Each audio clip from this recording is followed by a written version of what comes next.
مجلس ترحیم برائے سال ثواب کنیز فاطمہ بنت سید ایوب علی نقوی صاحب زوجہ سید نقی اسد صاحب مرحوم برپا کی گئی ہے۔ مجلس کا آغاز تلاوت قرآن پاک سے کریں گے قاری ندیم نجفی صاحب، بعدہ شورۂ کرام اپنا کلام پیش فرمائیں گے اور مجلس کو خطاب فرمائیں گے خطیب انقلاب عالی جناب مولانا سید میثم زیدی صاحب قبلہ۔ آپ تمام مومنین حضرات سے گزارش ہے کہ ایک مرتبہ سورہ حمد اور 3 مرتبہ سورہ اخلاص کی تلاوت کر کے کنیز فاطمہ بنت سید ایوب علی نقوی صاحب کو اصال فرمائیں۔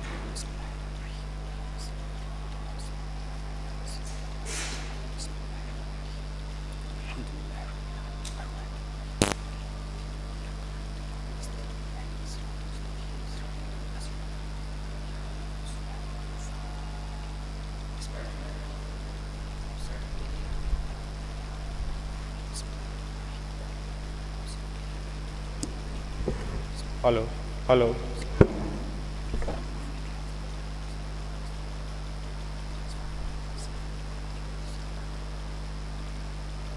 نعرہ صلوات اللہم صلی علی محمد وآل محمد۔ 4 مصرع سماعت فرمائیں۔ غنچو گل کا نہ شبنم نہ چمن کا تذکرہ، غنچو گل کا نہ شبنم نہ چمن کا تذکرہ، اہل ثروت اور نہ ان کے پیرہن کا تذکرہ، اہل ثروت اور نہ ان کے پیرہن کا تذکرہ، غم ہو یا کہ ہو خوشی اپنا یہی دستور ہے، غم ہو یا کہ ہو خوشی اپنا یہی دستور ہے، سب سے پہلے کرتے ہیں شاہ زمن کا تذکرہ، سب سے پہلے کرتے ہیں شاہ زمن کا تذکرہ۔ میں گزارش کرتا ہوں قاری ندیم نجفی صاحب سے کہ وہ تشریف لائیں اور مجلس کا آغاز تلاوت کلام حق سے کریں۔ نعرہ صلوات اللہم صلی علی محمد وآل محمد۔ اللہم صلی علی محمد وآل محمد۔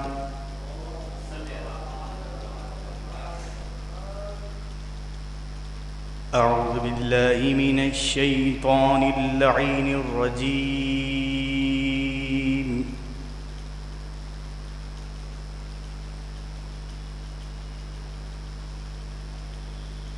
بسم اللہ الرحمن الرحیم۔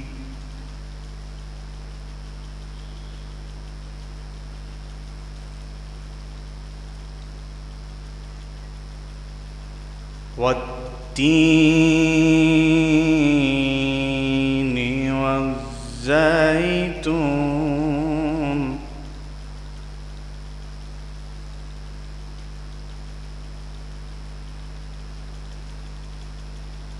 وطور سینین وهذا البلد الامین۔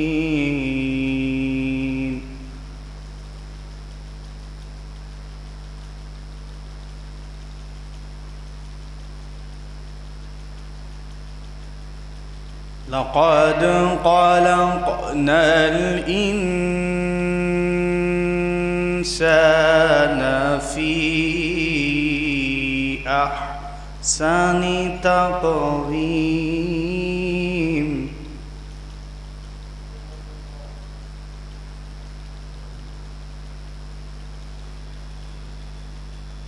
ثم رددناه أسفل سافلين إلا الذين آمنوا وعملوا الصالحات فلهم أجر غير ممنون۔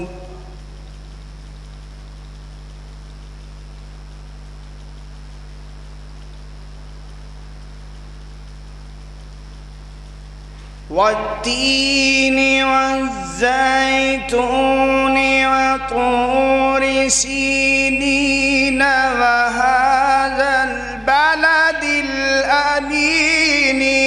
لقد خلقنا الإنسان في أحسن تقويم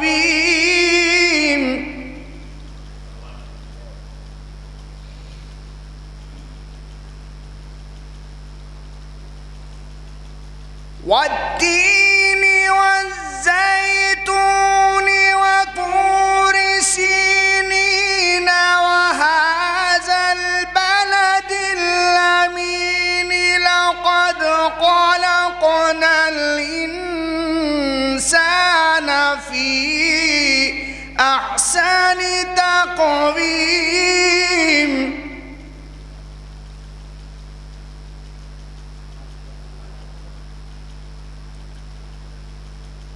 ثم رددناه أسفل سافلين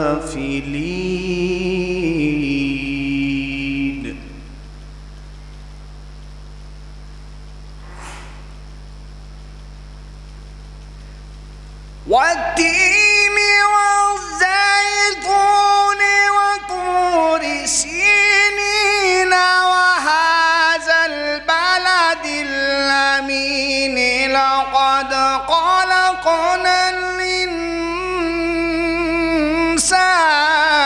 في أحسن تقويم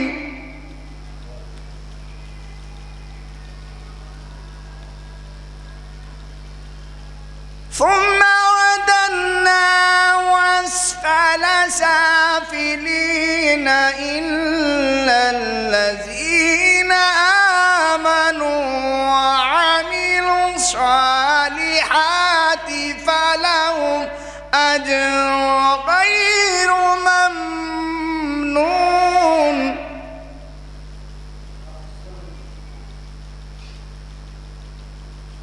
فما يكذبك بعد بالدين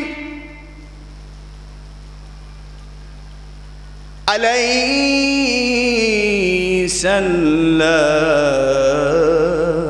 بأحكم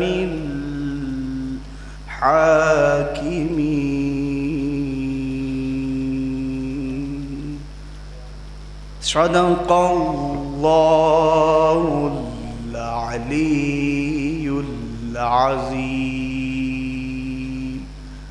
وصدق رسول النبي الكريم اللهم صل على علي أمير المؤمنين ووصي رسول رب العالمين عبدك ووليك وآياتك الكبرى والنبع العظيم لي خمسة نطفي بها حر الوباء الهاتمة المصطفى والمرتضى وابناهما والفاطمة عليهم السلام اللهم صل على محمد وآل محمد. یہ تھے قاری ندیم نجفی صاحب جنہوں نے مجلس کا آغاز تلاوت قرآن ربانی سے کیا. ایک ربائی میرے جد امجد خدائے سخن مرزا سلامت علی دبیر صاحب کی سماعت میں آنکھیں ہیں غم شاہ ہمیں رونے کے لیے، آنکھیں ہیں غم شاہ ہمیں رونے کے لیے، دل حق نے دیا ملول ہونے کے لیے، دل حق نے دیا ملول ہونے کے لیے، اور دھوتے ہیں ہر ایک شے کو پانی سے مگر، دھوتے ہیں ہر ایک شے کو پانی سے مگر، آنسو ہیں فقط گناہ دھونے کے لیے، آنسو ہیں فقط گناہ دھونے کے لیے. میں گزارش کرتا ہوں علی جناب زوار صاحب سے کو تشریف لائے کہ بادشاہ تو نے عجب کام کیا ہے زینب، کیا ہے زینب، بادشاہ تو نے عجب کام کیا ہے زینب، صبر کو تو نے نیا موڑ دیا ہے زینب، صبر کو تو نے نیا موڑ دیا ہے زینب، جہاں ممکن نہ تھا اس ظلم کے دربار میں بھی، جہاں ممکن نہ تھا اس ظلم کے دربار میں بھی، تو نے شبیر کے ماتم کو کیا ہے زینب، تو نے شبیر کے ماتم کو کیا ہے زینب۔ 4-5 شعر صلوات اللہ علیہ السلام کی شان میں سکتے صاحب، حکیم صاحب ایک صلوات بھیج دیں حضرات۔ کہ ابھی تک جو نہ سمجھے ابتدائے فاطمہ زہرا، ابھی تک جو نہ سمجھے ابتدائے فاطمہ زہرا، وہ کیا سمجھیں گے اوجے انتہائے فاطمہ زہرا، وہ کیا سمجھیں گے اوجے انتہائے فاطمہ زہرا، عطائے کبریا ہے فاطمہ سرکار مرسل کو، عطائے کبریا ہے فاطمہ سرکار مرسل کو، نبی کے دین کی قسمت عطائے فاطمہ زہرا، نبی کے دین کی قسمت عطائے فاطمہ زہرا، نبی پا فرض ہے تعظیم ان کی حکم خالق سے، نبی پا فرض ہے تعظیم ان کی حکم خالق سے، نبی کے روبرو جس وقت آئے فاطمہ زہرا، نبی کے روبرو جس وقت آئے فاطمہ زہرا، کوئی دیتا تھا جب اولاد کا تانا پیغمبر کو، کوئی دیتا تھا جب اولاد کا تانا پیغمبر کو، دل مرسل سے آتی تھی صدائے فاطمہ زہرا، دل مرسل سے آتی تھی صدائے فاطمہ زہرا، اسے گاندھی کا چرخہ مت کہو ہندوستان والوں، اسے گاندھی کا چرخہ مت کہو ہندوستان والوں، یہ چرخہ ہے زمانے میں برائے، یہ چرخہ ہے زمانے میں عطائے فاطمہ زہرا، یہ چرخہ ہے زمانے میں عطائے فاطمہ زہرا، کبھی باغ فدق چھینا گرایا در کبھی ان پر، کبھی باغ فدق چھینا گرایا در کبھی ان پر، نبی کے بعد اتنا غم اٹھائے فاطمہ زہرا، نبی کے بعد اتنا غم اٹھائے فاطمہ زہرا، بخاری تم بتاؤ دو جواب اس کا ذرا شبلی، نبی کے بعد کیوں نوحہ سنائے فاطمہ زہرا، نبی کے بعد کیوں نوحہ سنائے فاطمہ زہرا، تجھے زوار کیوں ہو خوف جنت اپنی قسمت ہے، تجھے زوار کیوں ہو خوف جنت اپنی قسمت ہے، سرے محشر شفاعت کو جب آئے فاطمہ زہرا، سرے محشر شفاعت کو جب آئے فاطمہ زہرا۔ 4 مصرع سماعت میں۔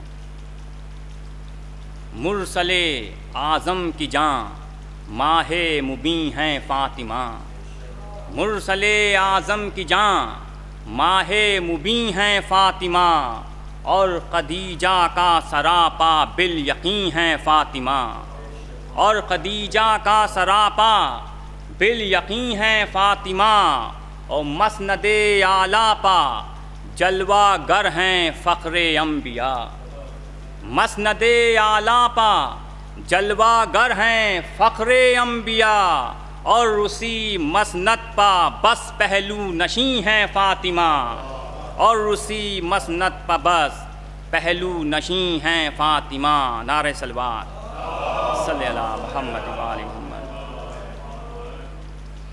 اور یہ ربائی میرے جد امجد خدا سخن مرزا سلامت علی دبیر صاحب کی سماعت میں۔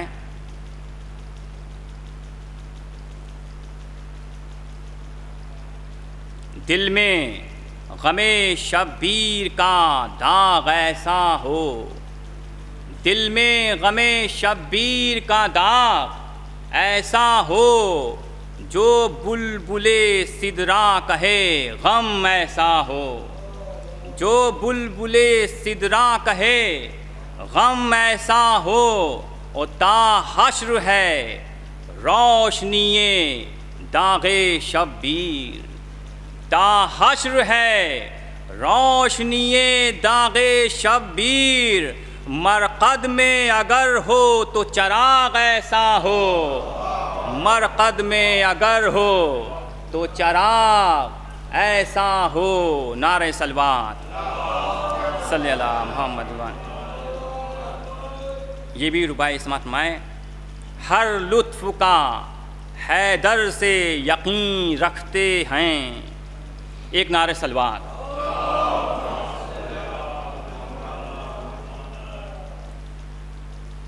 ہر لطف کا حیدر سے یقین رکھتے ہیں، ہاں ان کے سوا کوئی نہیں رکھتے ہیں، ہاں ان کے سوا کوئی نہیں رکھتے ہیں، دل پر بھی علی کا نام کندہ ہے، دل پر بھی علی کا نام کندہ ہے، ہم نام خدا خوب نگیں رکھتے ہیں، ہم نام خدا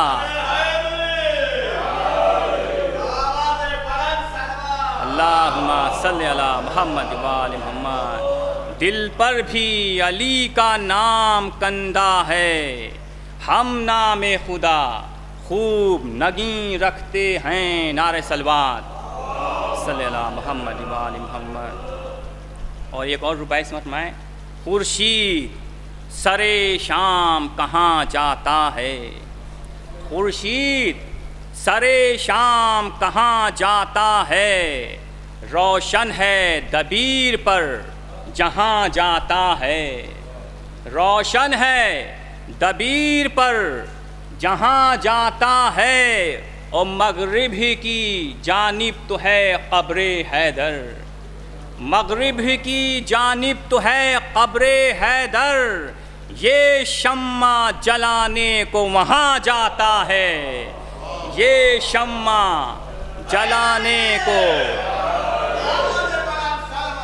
اللہم صلی علی محمد و آل محمد۔ یہ شمع جلانے کو وہاں جاتا ہے، اور روضے میں جو باریاب ہو جاتا ہے وہ اوج میں لاجواب ہو جاتا ہے، وہ اوج میں لاجواب ہو جاتا ہے، اور جلتا ہے جو شب کو قبر حیدر پہ چراغ، جلتا ہے جو شب کو قبر حیدر پہ چراغ، وہ صبح کو آفتاب ہو جاتا ہے، وہ صبح کو آفتاب ہو جاتا ہے۔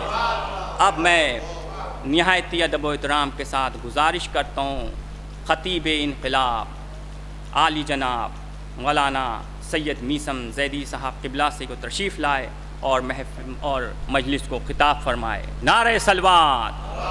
حضرات ایک مرتبہ سورہ حمد اور 3 مرتبہ سورہ اخلاص کی تلاوت فرما کر کنیز فاطمہ مرحومہ بنت سید ایوب علی صاحب نقوی مرحوم زوجہ سید نقی اسد رضوی صاحب مرحوم کے بسم اللہ الرحمن الرحیم الحمدللہ مستقیم غیر المغضوب علیہم ولا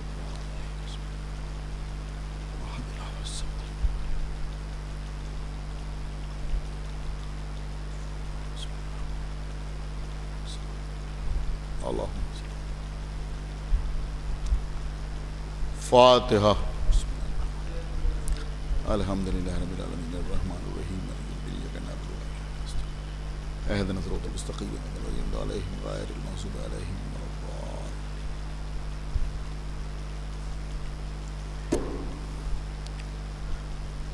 اعوذ باللہ السمیع العلی العظیم من الشیطان اللعین الرجیم، بسم اللہ الرحمن الرحیم، الحمد للہ الذی ہدانا لہذا وما كنا لنهتدي لولا أن هدانا الله، لقد جاءت رسل ربنا بالحق، الصلاة والسلام على صاحب الدين والإسلام والحل والحرام والركن والمقام والصلاة والصيام والسجود والقيام والشريعة والأحكام والحجة والبرهان والمحبة والعرفان والحق والبيان والكتاب والقرآن، سيدنا ونبينا وشفيعنا ومولانا ومولى الثقلين جد الحسن والحسين أبي القاسم محمد وعلى أهل بيته الطيبين الطاهرين المعصومين المظلومين المنتخبين المنتجبين الذين أذهب الله عنهم الرجس وطهرهم تطهيرا۔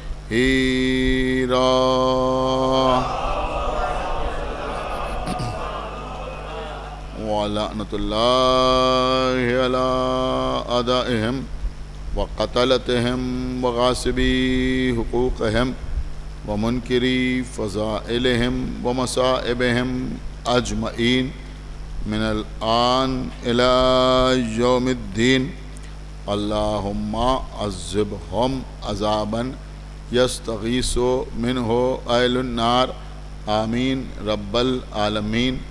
اما بعد فقد قال الله سبحانہ تبارکا و تعالی فی کتابہ المجید و فرقانہ الحمید و قولہ الحق بسم اللہ الرحمن الرحیم انما یرید اللہ لیذھب عنکم الرجس اہل البیت ویطہرکم تطہیرا۔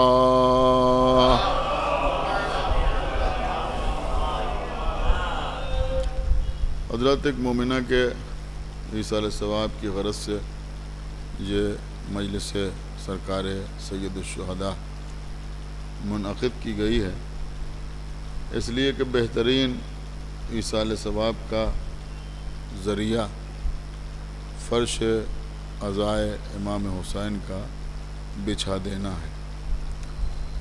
اس مناسبت سے میں نے آپ کی خدمت میں آیہ تطہیر کی تلاوت کا شرف حاصل کیا ہے۔ میں سمجھتا ہوں کہ شاید ہی کوئی فرش عزا پر بیٹھنے والا یا فرش عزا کو، صف عزا کو اپنا مقدر اور تقدیر سمجھنے والا ایسا ہو کہ جو آیہ تطہیر کے معنی یا اس کے مفہوم سے واقف نہ ہو۔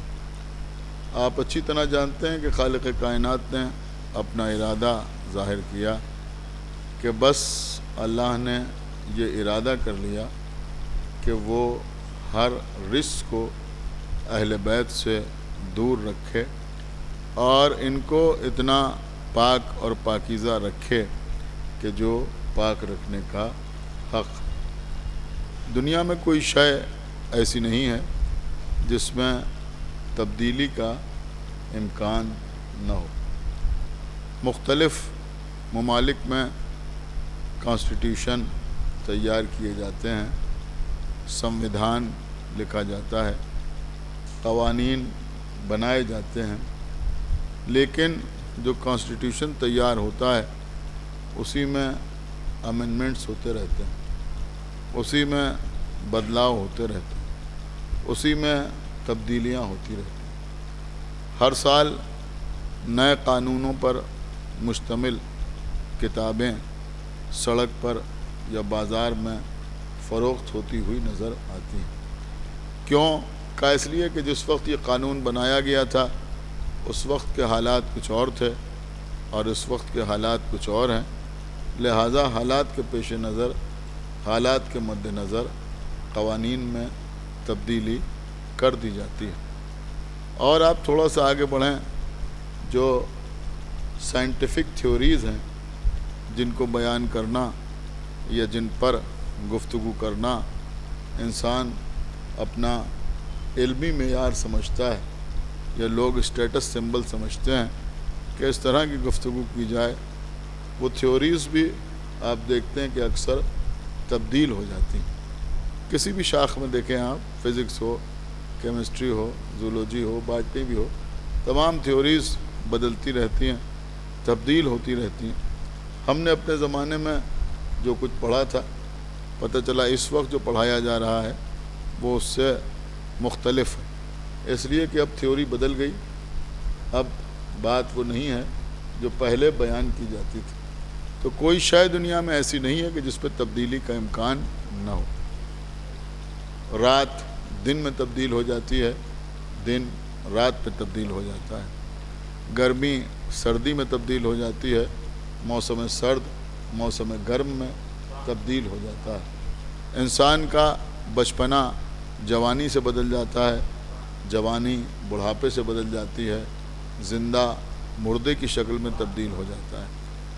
اب میں آپ کی خدمت میں ایک بات عرض کروں، دیکھیے عزیزوں، ساری باتوں کو جاننے دیجئے، ہمارے یہاں اجتہاد کا دروازہ کھلا ہوا ہے۔ اجتہاد کا دروازہ کھلا ہوا ہونے کا مسئلہ آپ کو پتہ ہے۔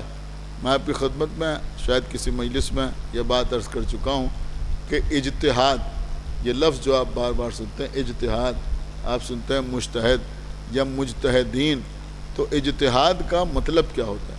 کبھی کبھی لوگ یہ سوچتے ہیں یا یہ سوال کرتے ہیں کہ معصومین کے زمانے میں مجتہدین کیوں نہیں تھے؟ دیکھیں، مسئلہ یہ ہے کہ معصومین کے زمانے میں اجتہاد کی ضرورت ہی نہ تھی۔ ایک صلوات پڑھیں بر محمد و آلہ، وہ کر رہے ہیں دیکھیں اجتہاد کی ڈیفینیشن، اجتہاد کی تعریف جو مجتہدین نے خود بیان کی ہے، جو فقہاء نے خود بیان کی ہے، علماء نے خود تحریر کی ہے، وہ آپ کو پتہ ہے کیا ہے؟ وہ تعریف یعنی وہ ڈیفینیشن، وہ پریبھاشا کہ اجتہاد کہتے کسے ہیں، انہوں نے لکھا کہ حکم حقیقی تک پہنچنے کی کوشش کا نام اجتہاد ہے۔ ایک صلوات پڑھے بر محمد و آل محمد۔ حکم حقیقی تک پہنچنے کی کوشش کا نام اجتہاد ہے۔ تو اب میرے خیال میں یہ سمجھنا مشکل نہیں ہے کہ اگر امام ہمارے سامنے موجود ہے تو اب حکم حقیقی تک پہنچنے کی کوشش کا کوئی تصور ہی نہیں، اس لیے کہ جب امام موجود ہیں تو جو وہ فرما دیں وہی حکم حقیقی ہے۔ اب جب امام فرما دیں کہ یہ حکم حقیقی ہے تو پھر اب اس تک پہنچنے کی کوشش کیا کی جائے گی؟ لیکن اب غیبت کے زمانے میں مسائل سامنے آتے ہیں، لہٰذا اجتہاد کیا جاتا ہے۔ اب اجتہاد کے ذریعے اکثر فتاویٰ میں تبدیلیاں ہوتی رہتی ہیں۔ ایک بات بڑی شدت کے ساتھ بیان کی جاتی ہے اور حقیقت بھی ہے کہ مات المفتی مات الفتویٰ، یعنی مفتی کا انتقال ہو گیا تو فتوے کا بھی انتقال ہو گیا۔ بہت توجہ آپ حضرات کی چاہتا ہوں، نہ معلوم کتنے فتویٰ جو ہیں وہ تبدیل ہوتے رہتے ہیں۔ اس کا مطلب یہ ہوا کہ فتاویٰ میں تبدیلی کی گنجائش ہے، اجتہاد میں تبدیلی کی گنجائش ہے۔ آپ میری بات سمجھ رہے ہیں؟ دنیاوی قوانین میں تبدیلی کی گنجائش ہے، انسان کے مزاج میں تبدیلی کی گنجائش ہے، کسی ملک کے کانسٹیٹیوشن میں تبدیلی کی گنجائش ہے، لیکن ایک چیز ایسی ہے جس پہ تبدیلی کی گنجائش نہیں ہے، اور وہ کیا ہے؟ کہ وہ ہے اللہ کا ارادہ۔ ایک صلوات پڑھیں بر محمد و آل محمد۔ وہ ہے اللہ کا ارادہ۔ جب اللہ کسی بات کا ارادہ کر لیتا ہے تو لاکھ دنیا مخالف ہو جائے وہ کام ہو کے رہتا ہے۔ سمجھدار مجمع میرے سامنے ہے، آپ نہ سمجھیں گے تو کون سمجھے گا؟ اللہ نے ارادہ کر لیا کہ میں آدم کو خلیفہ بناؤں گا، اب فرشتوں نے کہ پروردگار ہم میں سے کسی کو بنا دے، لیکن جو فرشتوں نے چاہا وہ نہ ہوا، جو اللہ نے ارادہ کر لیا وہی ہو کے رہا۔ ایک صلوات پڑھے بر محمد و آل محمد۔ سمجھ رہے ہیں؟ تو اللہ کے ارادے میں تبدیلی نہیں ہوتی، جو وہ ارادہ کر لیتا ہے وہ ہو کے رہتا ہے، بس اللہ کا ارادہ۔ یہ جو آپ سنتے ہیں نا کن فیکون، کہ اللہ کی شان کیا ہے؟ کسی شے کے بارے میں وہ کہتا ہے کن ہو جا، اور وہ شے ہو جاتی۔ کن فیکون قرآن مجید میں آیا، جناب عیسیٰ کی ولادت کے سلسلے میں آیا کن فیکون، کہ اللہ کہتا ہے ہو جا، اب وہ شے ہو جاتی۔ ہمارے اور آپ کے چھٹے امام، امام جعفر صادق علیہ الصلوۃ والسلام، آپ فرماتے ہیں کہ یہ کن فیکون بھی تم کو سمجھانے کے لیے ہے، ورنہ اللہ کسی شے کو خلق کرنے کے لیے دو حرفوں کے اس مجموعے کا یعنی کن کا بھی محتاج نہیں ہے۔ یعنی تم ایسا تصور نہ کرو جیسے ہم کہتے ہیں، ایسے اللہ کہتا ہے کن اور اس کے بعد کوئی شے ہو جاتی ہے۔ امام نے فرمایا کہ یہاں کن سے مراد اللہ کا ارادہ ہے۔ ایک صلوات پڑھیں بر محمد و آل محمد۔ تو بھائی وہ ارادہ کر لیتا ہے وہ شے وجود میں آ جاتی ہے۔ اس نے ارادہ کر لیا آسمان بن گیا، اس نے ارادہ کر لیا سورج خلق ہو گیا، اس نے ارادہ کر لیا ستارے خلق ہو گئے، اس نے ارادہ کر لیا ہوائیں فضائیں خلائیں پیدا ہو گئیں، اس نے ارادہ کر لیا انسان روئے زمین پر نمودار ہو گئے۔ اس نے جو ارادہ کر لیا، جب وہ ارادہ کر لیتا ہے وہ ہو جاتا ہے۔ اس نے ارادہ کیا کہ موسیٰ پیدا ہوں، اور خالی پیدا نہ ہوں بلکہ موسیٰ ہی کے ذریعے سے فرعون کا خاتمہ ہو۔ آپ غور نہیں کر رہے ہیں، اور کسی طرح سے فرعون کو اطلاع بھی دے دی۔ ایک صلوات پڑھے بر محمد و آل محمد۔ یعنی ایسا بھی نہیں کہ فرعون کو پتہ نہ ہو، کہ کاہنوں کے ذریعے فرعون کو معلوم ہو گیا کہ ایک بچہ پیدا ہوگا جس کے ہاتھوں تیرا خاتمہ ہوگا۔ اب فرعون نے لاکھ کوشش کی، بہت کوشش کی کہ وہ بچہ پیدا نہ ہونے پائے، موسیٰ دنیا میں آنے نہ پائیں۔ اس نے نہ معلوم کتنے نوزائیدہ بچوں کو قتل کر دیا، نہ معلوم کتنی حاملہ عورتوں کو قتل کر دیا، لیکن اللہ کا ارادہ تھا کہ موسیٰ پیدا ہوں تو موسیٰ پیدا ہوئے۔ آپ غور کر رہے ہیں؟ اور صرف موسیٰ پیدا نہیں ہوئے بلکہ اسی فرعون کے قصر میں پلے کہ جس کا خاتمہ موسیٰ کے ہاتھوں لکھا ہوا تھا۔ کیوں؟ کہ بھئی یہ اللہ کا ارادہ تھا، تو جب وہ ارادہ کر لیتا ہے تو اس کے ارادے میں تبدیلی نہیں ہوتی۔ اسی لیے اللہ نے اہل بیت کی طہارت کے مسئلے کو نہ تو دنیا کے کسی قانون کے حوالے کیا، نہ اجتہاد کے حوالے کیا، بلکہ اللہ نے اہل بیت کی طہارت کا معاملہ اپنے ارادے سے وابستہ رکھا، دنیا کو یہ بتانے کے لیے کہ جب تک اللہ کا ارادہ باقی رہے گا آل محمد کی طہارت باقی رہے گی۔ ایک صلوات پڑھیں بر محمد و آل محمد۔ اللہ کا ارادہ. آپ سمجھ رہے ہیں؟ انما یرید اللہ، بس اللہ نے یہ ارادہ کر لیا. اور ارادہ بھی کیا کیا کہ ہر رزق کو اہل بیت سے دور رکھے گا، ہر رزق کو اہل بیت سے دور رکھے گا. دیکھیے پڑھے لکھے حضرات یہاں بیٹھے ہوئے ہیں، یہ اہل بیت کی عصمت ہے. میں سمجھتا ہوں کہ اگر آپ محسوس کریں گے تو یہ بھی مرحومہ کے لیے بہترین ایصال ثواب قرار پائے گا. آج کچھ لوگ یہ سمجھتے ہیں کہ ہم آل محمد کو اصحاب سے افضل سمجھتے ہیں یا آل محمد کو ازواج سے افضل سمجھتے ہیں. وہ شخص شیعہ کیا عقل مند کہلانے کے لائق نہیں ہے جو اہل بیت کو اصحاب سے افضل سمجھے یا ازواج سے افضل سمجھے. اس لیے کہ افضل و مفضول کی بحث وہاں ہوتی ہے کہ جہاں کوئی صفت مشترک ہوتی. ایک صلوات پڑھا بر محمد و آل محمد. آپ غور کر رہے ہیں، ہمارے حکیم صاحب بیٹھے ہوئے ہیں، ان کے پاس کوئی مریض آ رہا ہے، ہم ان کے پاس آ رہے ہیں مریض بن کے، اب آپ کہیے یہ افضل ہے یہ افضل ہے. آپ غور کر رہے ہیں بھائی، اگر دو حکیم ہو تو ان کے درمیان بحث کی جائے کہ افضل کون ہے مفضول کون ہے. حکیم و مریض میں کیا بحث کی جائے کہ افضل کون ہے مفضول کون ہے. ایک صلوات پڑھے بر محمد و آل محمد. آپ سمجھ رہے ہیں؟ استاد و شاگرد میں کیا بحث کی جائے؟ دو استاد ہوں تو ان کے درمیان بحث کی جائے کہ افضل کون ہے مفضول کون ہے. تو بھیا اگر کوئی صفت مشترک ہو تو بحث بھی کی جائے. تو ہم اہل بیت کو، آل محمد کو اصحاب سے یا ازواج سے افضل نہیں سمجھتے، بلکہ ہم ان کو آدم سے افضل سمجھتے ہیں، ہم ان کو نوح سے افضل سمجھتے ہیں، ہم انہیں ابراہیم سے افضل سمجھتے ہیں، ہم انہیں انبیاء سے افضل سمجھتے ہیں. اب میں چاہتا ہوں کہ میں موضوع سے نہ ہٹوں کیونکہ عصمت پر گفتگو ہو رہی ہے، لہذا میں عرض کروں گا کہ اہل بیت بھی معصوم اور انبیاء بھی معصوم. 1,24,000 نبی جو انبیاء دنیا میں آئے، ان میں کوئی نبی ایسا نہیں ہے کہ جو معصوم نہ ہو. اللہ نے سب کو عصمت عطا کی، سارے کے سارے نبی معصوم. اس کے اوپر سارے مسلمانوں کا عقیدہ ہے کہ ہر نبی معصوم، ہر نبی معصوم. اور چونکہ ہر نبی کو مسلمان معصوم مانتے ہیں، لہذا ہر نبی کے نام کے ساتھ لکھتے ہیں علیہ السلام. ایک صلوات پڑھے بر محمد و آل محمد.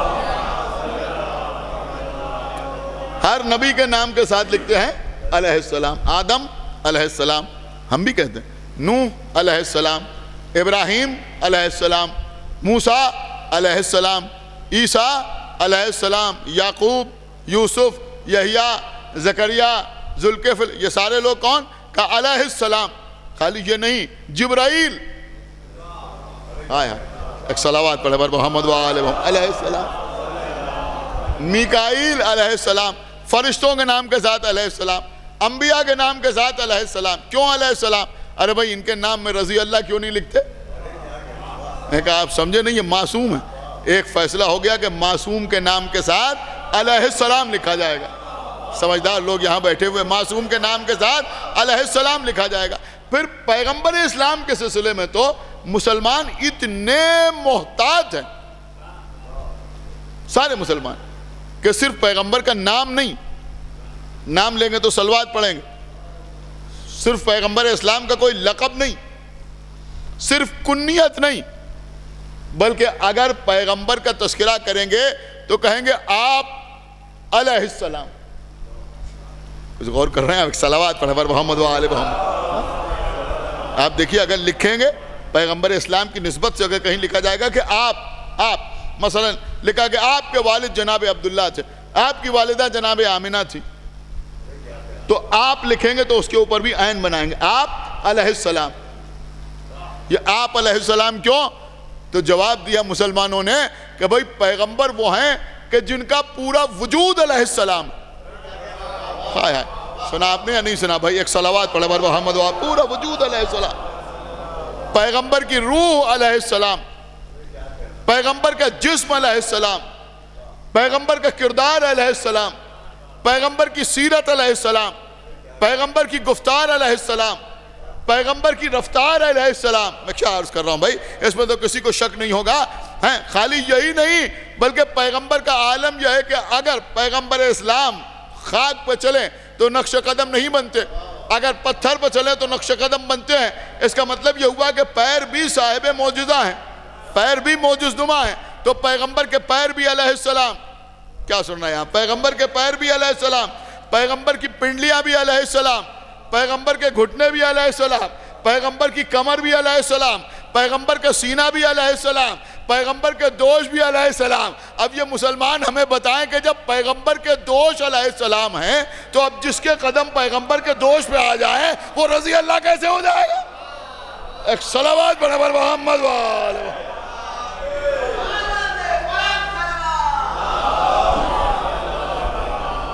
کیوں؟ تو تمام کے تمام انبیاء دیکھیں عزیزوں شدت کی گرمی ہو رہی ہے، میں ہلکی پھلکی باتیں آپ کو سنانا چاہ رہا ہوں. صلوات پڑھیں پر محمد وآلہ محمد. بہت دیر آپ کو زحمت نہیں دینا ہے، مرحومہ کو اصالہ ثواب ہو جائے، مجلس تمام ہو جائے. اللہ نے انبیاء کو معصوم بنایا، اہل بیت کو بھی معصوم بنایا. لیکن جیسا کہ میں نے آپ کی خدمت میں عرض کیا کہ اہل بیت وہ ہیں جن کو ہم انبیاء سے افضل سمجھتے ہیں. کیوں؟ دیکھیں عصمت کا مسئلہ سمجھیے. انبیاء کو اللہ نے معصوم بنایا، لیکن انبیاء کا معیار عصمت کیا ہے؟ قرآن پڑھیے سمجھ میں آ جائے. معیار عصمت کیا ہے؟ پہلا نبی کون؟ جناب آدم. پہلے نبی جناب آدم جنت پہ خلق ہوئے. اللہ نے فرشتوں سے کہا جب میں ان میں روح پھونکوں تو تم سب کے سب سجدے میں گر پڑنا. آدم کو اللہ نے مسجود ملائکہ بنایا. جس وقت روح پھونکی اسی وقت فرشتوں سے سجدہ کرایا. آپ غور نہیں کر رہے میں کیا عرض کر رہا ہوں. عمر دراز فرشتوں سے سجدہ کرایا. ہائے ہائے آپ غور ہی نہیں کر رہا میں کیا عرض کر رہا ہوں. ارے بھیا آدم تو ابھی پیدا ہوئے ہیں نا. اللہ نے روح پھونکی ہے اور فرشتوں کی عمر سمجھیے کتنے بڑے بڑے فرشتے کتنے عرصے سے سجدہ کر رہے ہیں، رکوع کر رہے ہیں، قیام کر رہے ہیں، نماز پڑھ رہے ہیں. لیکن اللہ نے کہا تمہیں سجدہ کرنا ہے اور آدم کو ہم مسجود بنائیں گے. اللہ نے بتایا کہ جب ہم عہدہ عطا کرتے ہیں تو نسبت دیکھ کے عہدہ عطا کرتے ہیں، عمر دیکھ کے عہدہ عطا نہیں کرتے. تو اللہ نے آدم کو سجدہ کرایا. اب جناب آدم جناب حوا کے ساتھ جنت پہ رہ رہے ہیں. حوا کو بھی اللہ نے خلق کیا. دیکھیے یہ بات میں اپنے بچوں کو بتا دوں کہ یہ جناب حوا جو ہیں یہ حوا کا نام قرآن مجید میں کہیں نہیں. حوا کا نام قرآن مجید میں کہیں نہیں. شاید بہت سے لوگوں کو تعجب ہو. میں عرض کروں کہ قرآن مجید میں ہے بہت سی بیویوں کا تذکرہ. جناب آسیہ جو فرعون کی زوجہ تھیں ان کا بھی تذکرہ ہے. جناب ہاجرہ کا بھی تذکرہ ہے. جناب سارہ کا بھی تذکرہ ہے. اور کچھ گناہگار اور جہنم میں جانے والی عورتوں کا بھی تذکرہ ہے. مثلا نوح کی زوجہ کا تذکرہ ہے. لوط کی بیوی کا تذکرہ ہے. سورہ تحریم میں پیغمبر کی 2 ازواج کا تذکرہ ہے. ایک صلوات پڑھیں پر محمد وآلہ. سورہ زحا میں جناب خدیجۃ الکبریٰ کا تذکرہ ہے. غور کیا آپ. سورہ کوثر میں بی بی فاطمہ زہرا کا تذکرہ ہے. لیکن اللہ نے جتنی خواتین کا تذکرہ قرآن مجید میں کیا ہے وہ کسی نہ کسی نسبت سے کیا ہے. پورے قرآن میں اگر کسی خاتون کا نام آیا ہے تو وہ صرف جناب مریم ہے. ایک صلوات پڑھے پر محمد وآلہ. ان کے علاوہ سمجھ رہے ہیں نوح کی زوجہ، لوط کی بیوی، فرعون کی زوجہ، رسول یہ تمہاری 2 ازواج جن کے دل ٹیڑھے ہو گئے ہیں.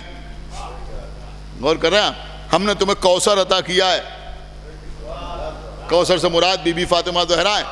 لیکن نام جو ہے وہ صرف جناب مریم کا آیا، اس کے علاوہ کسی اور کا نام نہیں آیا. تو جناب حوا کا بھی نام قرآن مجید میں نہیں، کئی نام نہیں. لیکن اللہ نے آدم کو خلق کیا، جناب حوا کو پیدا کیا. اب آپ بتائیے اللہ نے آدم و حوا سے کیا کہا؟ اللہ نے آدم سے کہا کہ تم اس درخت کے قریب نہ جانا. یہ ہے انبیاء کی عصمت کا معیار کہ آدم سے کہا جا رہا ہے کہ تم اس درخت کے قریب نہ جانا. درخت سے نہیں کہا جا رہا ہے کہ تم آدم کے قریب نہ آنا، بلکہ آدم سے کہا جا رہا ہے کہ تم اس درخت کے قریب نہ جانا. اب 1,23,999 انبیاء کی عصمت کا معیار یہ ہے کہ اللہ نے ان کو روکا. کیا سنا آپ نے؟ اللہ نے ان کو روکا کہ تم ان چیزوں کے قریب نہ جانا.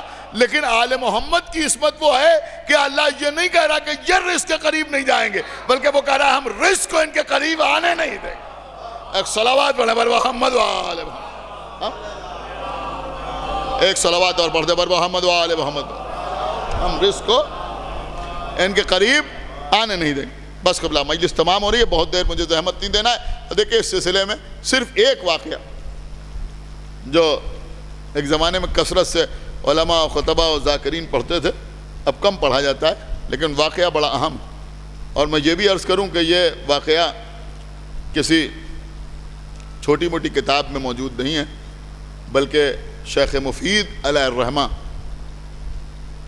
جو ہمارے فرقے کے بہت بڑے عالم تھے، معمولی نام نہیں ہے شیخ مفید کا، کوئی پڑھا لکھا آدمی ایسا نہیں ہے جو شیخ مفید سے استفادہ نہ کرے۔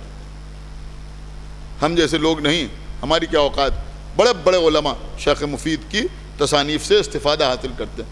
ان کی کتاب ہے جس کا نام ہے الارشاد۔ اس کتاب میں انہوں نے لکھا کہ ایک بار مولا کائنات کی خلافت ظاہری کے زمانے میں دریا میں سیلاب آ گیا۔ جب پانی اپنے حدود کو توڑ کے آگے بڑھا تو بستیاں ڈوبنے لگی، لوگ مرنے لگے، مال برباد ہونے لگا، مویشی ہلاک ہونے لگے، بڑی تباہی مچ گئی۔ تو لوگ مولا علی کے پاس آئے، کہا یا علی، دریا کا پانی تو بڑی تباہی مچائے ہوئے ہے اور پانی بہت دور تک آ گیا ہے، جیسے اکثر باڑھ آ جاتی ہے، اب تو یہاں باندھ بن گیا، لیکن ایک زمانے میں بار بار باڑھ آتی تھی اور لوگ دیکھنے بھی جاتے تھے، تو اسی طرح سے اس وقت بڑی تباہی مچ گئی۔ کہا یا علی چلیے کچھ کیجئے۔ مولا علی نے ایک عصا لیا اور عصا لے کے علی وہاں تک آئے جہاں تک پانی آ چکا تھا، اور اپنے عصا سے اشارہ کیا، پانی 2 قدم پیچھے ہٹا۔ مولا علی 2 قدم اور آگے بڑھے، پھر اشارہ کیا، پانی اور پیچھے ہٹا۔ علی عصا لیے ہوئے آگے بڑھتے رہے، پانی پیچھے ہٹتا رہا۔ میں کہوں گا یہ تو پانی ہے، مولا علی کے سامنے تو بڑے بڑے پیچھے ہٹ گئے، یہ پانی کی کیا حیثیت ہے؟ تو علی آگے بڑھتے رہے، پانی پیچھے ہٹتا رہا، یہاں تک کہ پانی اپنی سابقہ حدود میں پہنچ گیا۔ اب لوگوں کا تو کام ہو گیا، وہ جو چاہتے تھے وہ کام ہو گیا کہ جہاں تک پانی کو ہونا چاہیے تھا وہاں تک پانی آ گیا، لیکن جوش اعجاز امیر المومنین کم نہیں ہوا۔ مولا علی نے اور اشارہ کیا، پانی اور گھٹا، اور اشارہ کیا اور گھٹا، اور اشارہ کیا اور گھٹا، یہاں تک کہ دریا کی سطح دکھائی دینے لگی، بالکل پانی نیچے تک پہنچ گیا۔ اب جب سطح دکھائی دینے لگی تو تڑپتی ہوئی مچھلیاں دکھائی دینے لگی۔ علی کے ساتھ مولا علی کے اصحاب، جیسے ہی مچھلیوں نے مولا علی کو دیکھا، ان میں سے کچھ مچھلیاں، سب نہیں کچھ، بزبان فصیح گویا ہوئی اور آواز دی کہ اے امیر المومنین، آپ پر ہمارا سلام۔ مولا علی نے جواب سلام دیا، اس کے بعد واپس پلٹے تو اصحاب نے کہا یا علی، مچھلیاں تو بہت سی تھیں لیکن سب نے سلام نہیں کیا، کچھ نے سلام کیا اور کچھ نے سلام نہیں کیا۔ دیکھیں یہ بات ہمارے بھی ذہن میں آتی ہے کہ جب علی کعبے میں پیدا ہوئے، جب علی کی ماں کے آنے پر کعبے کی دیوار میں در پیدا ہوا، جب مولا علی نے آغوش رسالت میں پرورش پائی، جب مولا علی نے گہوارے میں اجدر کو دو کیا، جب مولا علی نے دعوت ذوالعشیرہ میں رسول کی نصرت کا وعدہ کیا، جب مولا علی نے شب ہجرت بستر رسول پر سو کر اپنا نفس بیچ کر اللہ کی مرضی خریدی، جب مولا علی نے بدر کی لڑائی میں کارنامہ انجام دیا، جب علی نے احد میں جب سب چھوڑ کے بھاگ گئے تو رسول اللہ کی نصرت فرمائی، جب خیبر کے میدان میں علی نے پتھر پہ علم گاڑا، مرحب کو پچھاڑا، باب خیبر کو اکھاڑا، جب حنین کی لڑائی میں علی نے تلوار چلائی، سب فرار کر گئے، صرف علی تھے جو رسول کو بچا رہے تھے، جب صلح نامہ حدیبیہ علی نے تحریر کیا، جب غدیر کے میدان میں علی کی ولایت کا اعلان ہوا، تو پھر ایک سوال اٹھتا ہے کہ سب کیوں نہیں مانتے؟ سنا آپ نے نہیں سنا بھئی، یہ سب کیوں نہیں مانتے؟ یہ باتیں خالی ہماری ہی مجلسوں میں کثرت سے کیوں بیان ہوتی ہیں؟ جب لکھا ان کے یہاں بھی ہے تو بیان خالی ہمارے یہاں کیوں ہوتا ہے؟ ایک جملہ ضرور آپ کی خدمت میں عرض کروں گا، ارے بھائی یہ تو دشمنان اہل بیت کا مقدر ہے کہ لکھتے تو ہیں، ہائے ہائے، سن رہے ہیں آپ یا نہیں سن رہے ہیں؟ مگر پڑھتے نہیں ہیں. یعنی شروع سے مزاج یہ بنا ہوا ہے کہ جو لکھیں گے وہ پڑھیں گے نہیں، جو پڑھیں گے وہ لکھیں گے نہیں. اور کہنا شروع سے مزاج یہ بنا ہوا ہے، تو لکھا تو ہے لیکن ہمارے علاوہ کوئی اور پڑھتا نہیں. تو اب سوال اٹھتا ہے کہ بھئی سب کیوں نہیں مانتے مولا علی کو؟ جب اتنے فضائل ہیں تو سب کیوں نہیں مانتے؟ یہی وہاں صاحب نے پوچھا، یا علی مچھلیاں اتنی تھیں لیکن سب نے آپ کو سلام کیوں نہیں کیا؟ میرے مولا نے جو جواب دیا وہ ان کے لیے بھی تھا اور آپ کے لیے بھی ہے. میرے مولا نے فرمایا کہ جو مچھلیاں حلال تھیں، ایک صلوات پڑھ پر محمد وآل محمد، جو حلال تھیں انہوں نے سلام کیا.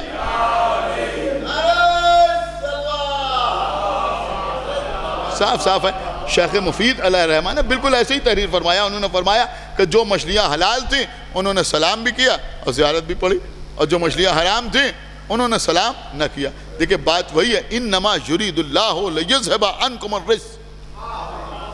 ایک صلوات پڑھا پر محمد وآل محمد، کہ بس اللہ نے یہ ارادہ کر لیا ہے کہ وہ رزق کو اہل بیت کے قریب آنے نہیں دے. بس مجلس تمام ہو رہی ہے. خدا آپ کو سلامت رکھے، خداوند عالم مرحومہ کی مغفرت فرمائے، ان کے متعلقین کو صبر جمیل عطا فرمائے. اس سے بہتر ایصال ثواب نہ ہوگا کہ ذکر اہل بیت ہو. بس بات تمام ہو رہی ہے. دیکھیے عزیزوں، آپ ساری تاریخ پر نظر ڈالیے تو آپ کو اس بات کا احساس ہوگا کہ اگر کہیں ذرا سا بھی رزق پایا گیا اور کوئی بظاہر اہل بیت کے آس پاس بھی نظر آیا تو چھٹک کے الگ ہو گیا. یہ لفظ میں نے بہت سوچ سمجھ کے بولا. ایک صلوات پڑھا پر محمد وآلہ وسلم، چھٹک کے الگ. میرے پاس دلیل ہے عزیزوں. دیکھیے میں کوشش کرتا ہوں، اس کا اثر کتنا ہوتا ہے یہ تو اللہ جانتا ہے، اہل بیت جانتے ہیں، کہ مجلس میں کچھ ایسا ضرور پڑھا جائے کہ لوگوں میں مطالعے کے لیے کچھ رغبت پیدا ہو. آپ جنگ صفین کی تاریخ پڑھ کے دیکھیں. یہ 3 جنگیں جو مولا علی نے اپنے دور خلافت میں لڑی ہیں، جنگ جمل، جنگ صفین اور جنگ نہروان. یہ 3 جنگیں مولا علی نے اپنے دور خلافت میں لڑی ہیں، یعنی بعد رسول 3 جنگوں میں مولا علی نے تلوار چلائی. یہ جنگ صفین حاکم شام مقابلے پہ ہے اور کافی دن تک یہ جنگ ہوئی. جہاں تک میں نے پڑھا ہے، جہاں تک میں نے مطالعہ کیا ہے، بہت سے مورخین نے جنگ صفین کی تاریخ لکھی ہے، لیکن سب سے زیادہ ڈیٹیل میں، سب سے زیادہ تفصیل کے ساتھ جو جنگ صفین تحریر کی ہے وہ عاصم کوفی نے کی ہے. ایک رائٹر گزرا ہے جس نے تاریخ تحریر کی ہے، اس کا نام ہے عاصم کوفی. سب سے زیادہ ڈیٹیل میں اسی نے جنگ صفین کو لکھا ہے، تقریباً 400 صفحات میں، 400 پیجز. 400 صفحے کم نہیں ہوتے. 400 صفحوں میں اس نے پوری جنگ صفین تحریر کی ہے. اب اس وقت جنگ صفین میرا موضوع نہیں ہے، میں عرض دوسری بات کر رہا تھا. اگر آپ جنگ صفین عاصم کوفی کی پڑھیں، آپ کو مارکیٹ پہ مل جائے گی، نہیں تو اگر آپ اس کے اوپر گوگل کے اوپر ڈالیں تو سافٹ کافی بھی اس کی آپ کو مل جائے گی، اس میں آپ پڑھ سکتے ہیں. اس وقت بڑی آسانیاں ہیں، اردو زبان میں اس کا ترجمہ بھی ہو چکا ہے. تو جنگ صفین کی جو تاریخ آپ پڑھیں گے تو شروع کے اکثر صفحات کو پڑھ کر آپ کو اس بات کا احساس ہوگا کہ 2 کیریکٹر بالکل پیرلل نظر آتے ہیں، بالکل ایک جیسے، بالکل ایک جیسے نظر آتے ہیں. پتہ ہے آپ کو وہ 2 کون ہیں؟ ایک جناب مالک اشتر اور دوسرے اشعث ابن قیس. بار بار آپ کو ملے گا مولا علی کے ساتھ مالک اشتر اشعث ابن قیس، مالک اشتر اشعث ابن قیس، مالک اشتر اشعث ابن قیس، مالک اشتر اشعث ابن قیس. تھے تو دونوں علی کے لشکر میں، لیکن مالک اشتر علی کی معرفت رکھتے تھے. اشعث ابن قیس کا معاملہ کچھ اور تھا. سمجھ رہے ہیں آپ؟ یا پھر اشارتاً آپ یوں سمجھیں کہ مالک میں اور اشعث میں فرق یہ تھا کہ اشعث ابن قیس علی کو اس خلافت کے سلسلے سے ماننے والا تھا. آپ غور نہیں کر رہے، میں عرض کر رہا ہوں، لہذا علی کے لشکر میں شامل تھا. اور مالک اشتر مولا کائنات کو خلیفہ بلا فصل ماننے والے تھے، غدیر کے سلسلے کے قائل تھے. بظاہر دونوں کا عمل ایک جیسا نظر آتا ہے، لیکن جب جنگ صفین میں، دیکھیں میں سمجھ رہا ہوں اس مجلس کی اس وقت کی سب سے قیمتی بات آپ کی خدمت میں عرض کر رہا، جب جنگ صفین میں نیزوں پر قرآن نما کوئی شے بلند ہوئی اور ادھر سے آواز آئی کہ یا علی اب ہمارے اور آپ کے بیچ میں قرآن ہے. اس وقت کی سچویشن، اس وقت کی پوزیشن ملاحظہ فرمائیے گا کہ مالک اشتر جنگ کر رہے ہیں، حاکم شام کے خیمے کے قریب ہیں، اشعث ابن قیس مولا علی کے پاس بیٹھا ہوا ہے، وہاں نیزوں پر جزدان میں پتھر رکھ کے بلند ہوئے اور یہ کہا گیا کہ یا علی اب ہمارے اور آپ کے بیچ میں قرآن ہے. اب آپ بتائیے کہ پہلے مالک نے دیکھا یا اشعث ابن قیس نے دیکھا؟ خدا کے لیے بھائی تھوڑا سمجھیے تو بولیے پہلے کس نے دیکھا؟ بڑی قیمتی بات عرض کر رہا ہوں. پہلے مالک اشتر نے دیکھا نا، اس لیے کہ وہ میدان میں جنگ کر رہے تھے، وہیں قرآن بلند ہو رہے تھے، پہلے انہوں نے دیکھا. اشعث ابن قیس دور بیٹھا ہوا تھا، اس نے دیکھا. لیکن مالک ان چیزوں کو دیکھ کر متاثر نہیں ہوئے، وہ ایسے ہی تلوار چلاتے رہے. اشعث ابن قیس نے کہا کہ یا علی اب تو قرآن بیچ میں آ گیا، اب آپ جنگ بندی کا اعلان کیجئے. میرے مولا نے فرمایا کہ انا قرآن الناطق، کہ میں قرآن ناطق ہوں.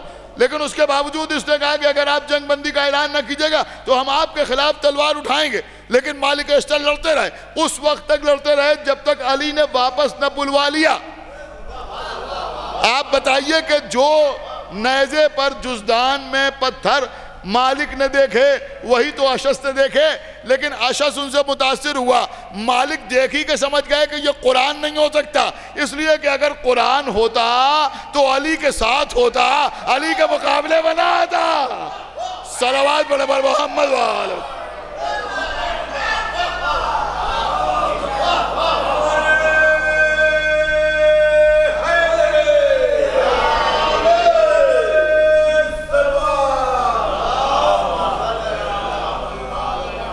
اور اسی واقعے کے بعد مالک اشتر تو ہمیشہ علی کے ساتھ رہے بعد میں، لیکن یہ اشعث ابن قیس یہیں سے علی سے الگ ہو گیا اور پھر خوارج میں شامل ہوا. اور پھر یہ اتنا بڑا دشمن اہل بیت ظاہر ہوا کہ اس کی بیٹی جودہ بنت اشعث نے امام حسن کو زہر دیا. اسی کا بیٹا محمد ابن اشعث جناب مسلم سے جنگ کرنے کے لیے آیا. اسی کے دوسرے بیٹے کربلا کے میدان میں امام حسین سے لڑنے کے لیے آئے. اتنا بڑا دشمن اہل بیت ثابت ہوا. ایک بات سمجھ میں آئی کہ اگر ذرا سا بھی رس ہوتا ہے، کچھ میں عرض کر رہا ہوں، تو کوئی اہل بیت کے پاس ٹھہر نہیں پاتا. غور کیا آپ نے یا نہیں غور کیا؟ ایک صلوات پڑھے پر محمد وآلہ محمد. اکثر ایسا ہوتا ہے نا، میں نے کہا بھائی پہلے تو ایسے تھے اب ایسے ہو گئے. ایک صلوات پڑھے پر محمد وآلہ محمد. کتنے لوگ ایسے ہیں؟ آپ سمجھ رہے ہیں میری بات؟ تو معاملہ یہی ہے بھائی کہ جہاں رس ہوگا. اب دوسرا جملہ آپ کی خدمت میں عرض کر رہا ہوں، وہی ربط مصائب ہے کہ اگر کہیں رس ہوگا تو کوئی اہل بیت کے قریب ٹھہر نہ پائے گا، اور اگر طہارت ہوگی تو اہل بیت سے دور نہ رہ پائے گی، حر کی طرح ان کے قدموں میں آ جائے گا. ایک صلوات پڑھے پر محمد وآلہ محمد. ایک وہ بھی کیریکٹر، ایک وہ بھی کردار، وہ بھی کردار کہ پھر اہل بیت سے دور رہ نہیں سکتے. آیا اس لشکر میں، لیکن قربان ہو رہا ہے امام حسین علیہ السلام کی طرف سے. ہماری جان قربان شب عاشور ہو اپنے خیمے میں ٹہل رہے. بیٹے نے کہا بابا ہم نے کبھی کسی موقع پر آپ کو اتنا بے چین نہیں دیکھا، آج کیا بات ہے؟ کہا بیٹا میں ایک طرف جنت دیکھ رہا ہوں، ایک طرف جہنم دیکھ رہا ہوں، اور مجھے جہنم میں جانا گوارا نہیں. کہ بابا ارادہ کیا ہے؟ کہ میں حسین کی طرف جا رہا ہوں. بیٹے نے کہا بابا بسم اللہ. کہ بیٹا ہم رات میں نہیں جائیں گے،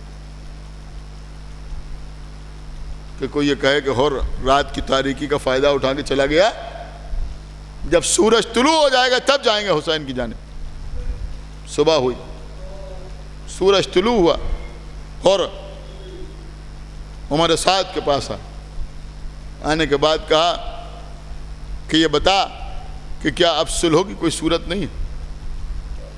اس نے کہا نہیں، اب تو جنگ ہوگی. اس نے کہا اور ہمیں اس بات کا یقین ہے کہ تم جنگ میں ایسی شمشیر زنی کرو گے کہ تاریخ یاد رکھے گی. اور نے عمر سعد کی طرف دیکھا کہ بے شک میں تلوار چلاؤں گا. لیکن تیری طرف سے نہیں، یزید کی طرف سے نہیں، بلکہ میں سیدہ کے لال حسین کی طرف جا رہا ہوں۔ یہ کہہ کے چلے۔ بعض روایات کے اعتبار سے بیٹا اور غلام ساتھ ساتھ امام حسین کے خیموں کی طرف بڑھ رہے ہیں۔ چلتے چلتے حر نے گھوڑے کو روکا۔ بیٹے نے آگے بڑھ کے بابا کیا جانب حق جاتے ہوئے قدم رکا بھی کرتے ہیں؟ کہا بیٹا میرا قدم نہیں رک رہا، میرے لال میں حسین کا مجرم ہوں۔ اے بیٹا اس طرح سے میں حسین کے سامنے جانا چاہتا ہوں جیسے کوئی مجرم جاتا۔ میرے بیٹے اس رومال سے میرے ہاتھ باندھ دو۔ بیٹے نے رومال سے حر کے ہاتھ باندھے۔ اے بیٹا یہ حسین کے جو چھوٹے چھوٹے بچے العطش العطش کی آوازیں بلند کر رہے ہیں، اے بیٹا اس کے ذمہ دار میں ہوں۔ اگر میں حسین کو گھیر کے یہاں نہ لاتا تو آج حسین کے بچے العطش کی آواز بلند نہ کرتے۔ اے بیٹا یہ نقاب میرے چہرے پر ڈال دو، میں حسین کے بچوں کو منہ دکھانے کے لائق نہیں ہوں۔ حر کے بیٹے نے حر کے چہرے پر نقاب ڈالی۔ اس سے پہلے کہ حر قدم آگے بڑھاتے بیٹے نے کہا اللہ اکبر۔ کہا بیٹا کیا ہوا؟ کہا بابا غضب ہو گیا۔ عباس اور علی اکبر ہمارے استقبال کے لیے آئے۔ حر کے کسی جواب سے پہلے بیٹے نے اور بلند آواز سے کہا اللہ اکبر۔ کہا بیٹا اب کیا ہوا؟ کہا اب تو قیامت ہو گئی، آقا حسین خود آ رہے۔ بس حر نے اپنے کو گھوڑے سے گرا دیا۔ بیٹے سے کہا بیٹا مجھے کسی طرح سے حسین کے قدموں تک پہنچا دو۔ حر کا بیٹا حضور کو لے کر حسین ابن علی کے قدموں میں آیا۔ حر نے بندھے ہوئے ہاتھوں سے قدم پکڑ لیے۔ آقا کیا میرے ایسے خطوار کی خطا بھی معاف ہو سکتی؟ ہماری جان قربان کریم ابن کریم حسین پر اٹھا کے سینے سے لگایا، ہاتھوں کو کھولا۔ کہا حر تیری ماں نے تیرا کیا اچھا نام رکھا ہے، تو دنیا میں بھی حر ہے اور آخرت میں بھی حر ہے۔ لے جا کر خیمے میں بٹھایا۔ اب ذرا سوچیے عزیزوں کس منزل پر ہے، کس منزل پر ہے؟ خلق حسین ابن علی، وہ حر آیا ہے جو حسین کو گھیر کے یہاں لایا ہے۔ خیمے میں لے جا کے بٹھایا۔ اس کے بعد کہا حر مجھے شرمندگی ہو رہی ہے، تو اس وقت ہمارا مہمان ہے اور ہم تجھے پانی بھی نہیں پلا سکتے۔ تڑپ گئے جناب حر آقا آقا میری ہی وجہ سے آپ اس مصیبت پہ گرفتار ہیں۔ اے آقا مہمان نوازی یہی ہے کہ مجھے میدان میں جانے کی اجازت دے دیجئے۔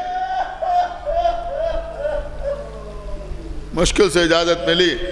حر نے غلام کو بھیجا، غلام نے بہت سو کو واصل جہنم کیا، پھر امام حسین پر اپنی جان کو قربان کیا۔ اب حر نے بیٹے کی طرف دیکھا، امام کرسی سے کھڑے ہو گئے۔ حر اس عمر میں جوان بیٹے کا داغ اٹھائے گا؟ کہا آقا مجھے معلوم ہے اس کربلا میں کیا ہونے والا ہے۔ آقا آپ کو آپ کے لال علی اکبر کا واسطہ، میرے بیٹے کو میدان میں جانے کی اجازت دے دیجئے۔ حر کا بیٹا میدان میں آیا۔ ایک وقت وہ بھی آیا کہ جب حر کے بیٹے کے لاشے کے قریب حسین بیٹھے ہوئے ہیں اور پہنچے۔ آقا آپ نے غضب کیا، کہیں کوئی آقا غلام زادے کی لاش پہ آتا ہے؟ کہا حر تو نے قیامت کی، کہیں کوئی بوڑھا باپ جوان لال کا لاشا اٹھانے آتا ہے؟ اے مولا ابھی آپ کو اکبر کا لاشا اٹھانا ہے، چھوٹے چھوٹے بچوں کو بلانا ہے، واہ علی اکبرہ واہ علی اکبرہ کا نعرہ لگانا ہے۔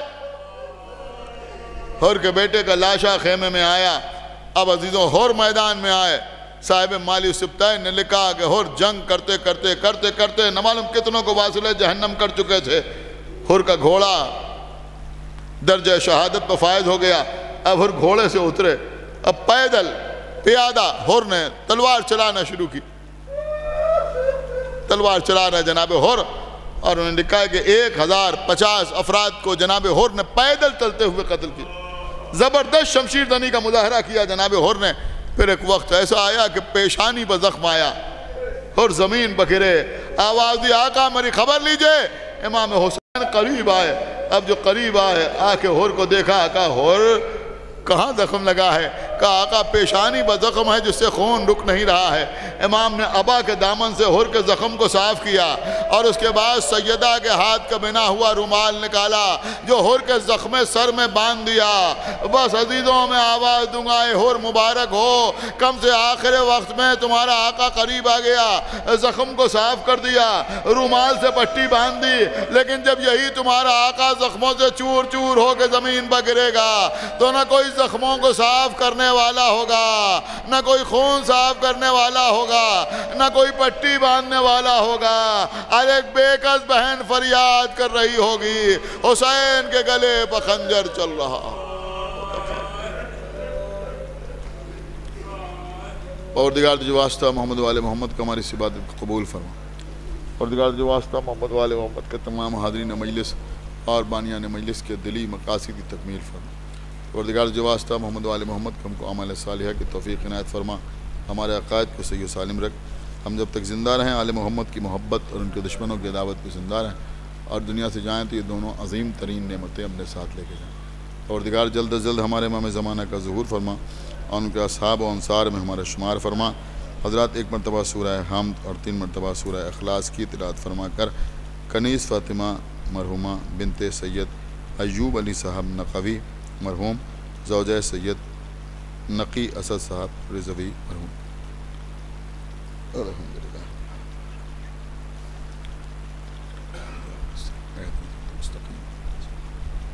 غیر المغضوب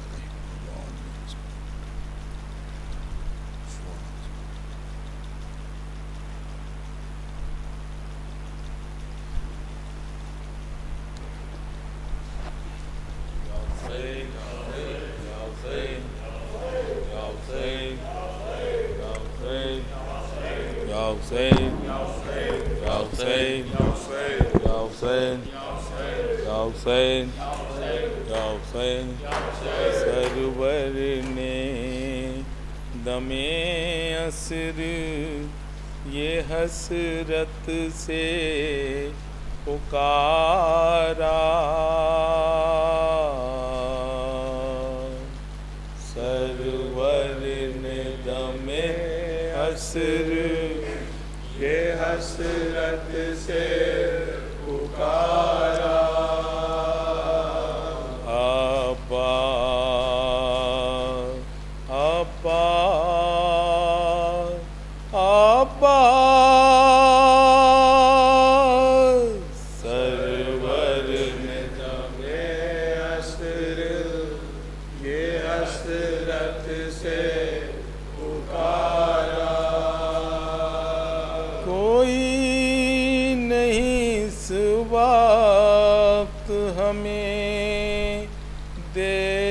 سہارا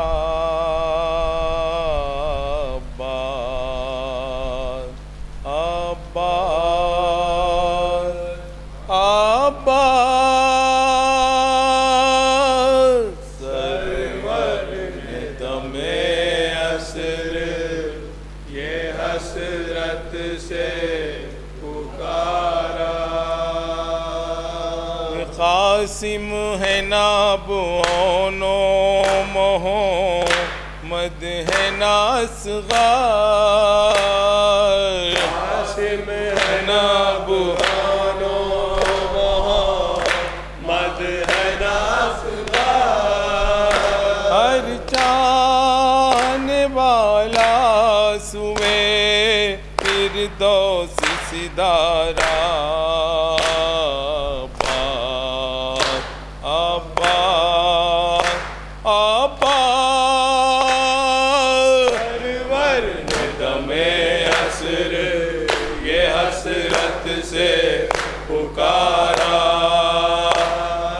اکبر بھی میرا سوتا ہے کھائے ہوئے برچی، اکبر بھی میرا سوتا ہے کھائے ہوئے برچی، ہم پار جو گزرتی ہے اسے سن لو خدا را،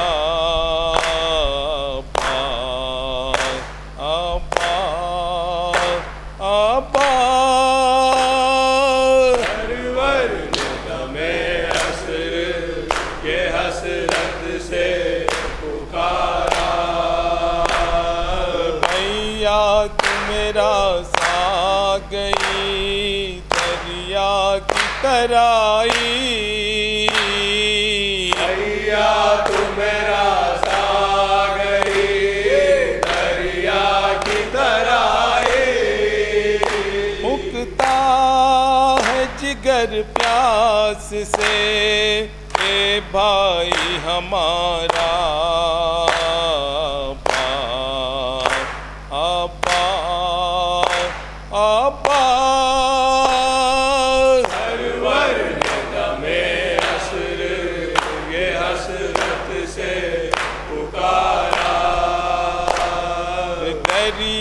سے ذرا کہ میرا حال تو پوچھو دریا سے ذرا کہ میرا حال تو پوچھو تم کو کوئی تکلیف میری تھی نہ گوارا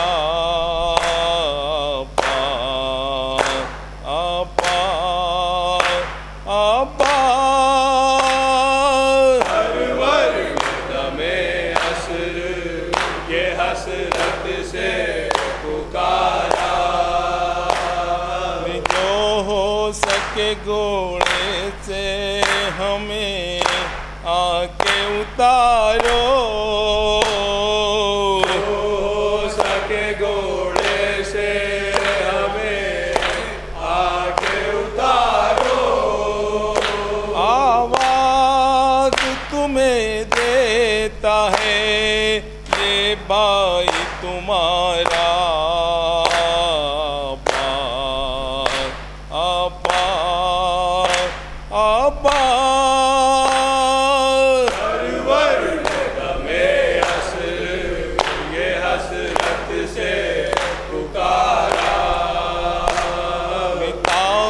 نہیں اب گھوڑ پہ میں جھوم رہا ہوں طاقت نہیں اب گھوڑ پہ میں جھوم رہا ہوں مجبور ہوں زخموں سے بدن چور ہے سارا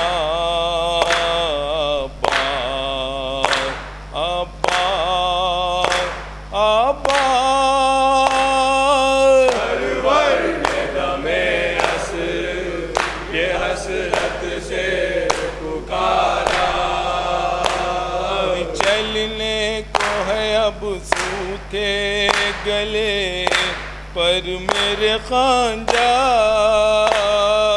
چلنے کو ہے اب سوکھے گلے پر میرے خنجر ہونے کو ہے مقتل میں قیامت کا نظارہ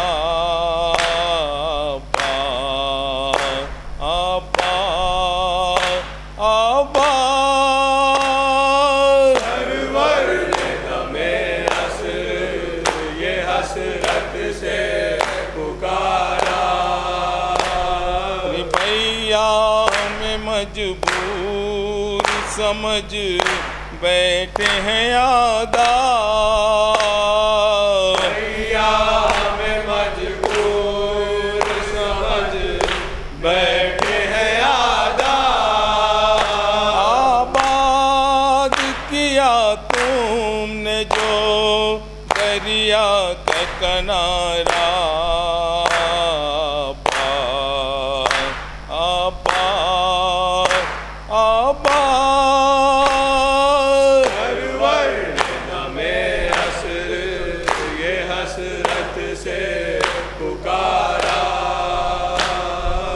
چشم کرم جاز پار ہو جائے تمہاری چشم کرم جاز پار ہو جائے تمہارے نسلی وہ شناخت ہے وہ مادہ تمہارا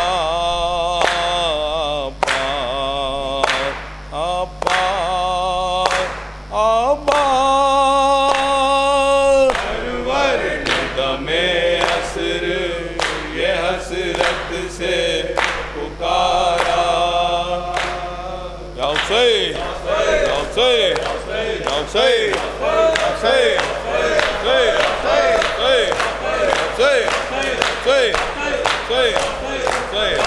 السلام عليك يا أبا عبد الله وعلى الأرواح التي يلت بثنائك عليك مني سلام الله عبدا ما بقيت وبقي الليل والنهار ولا جعله الله آخر عهد مني لزيارتكم.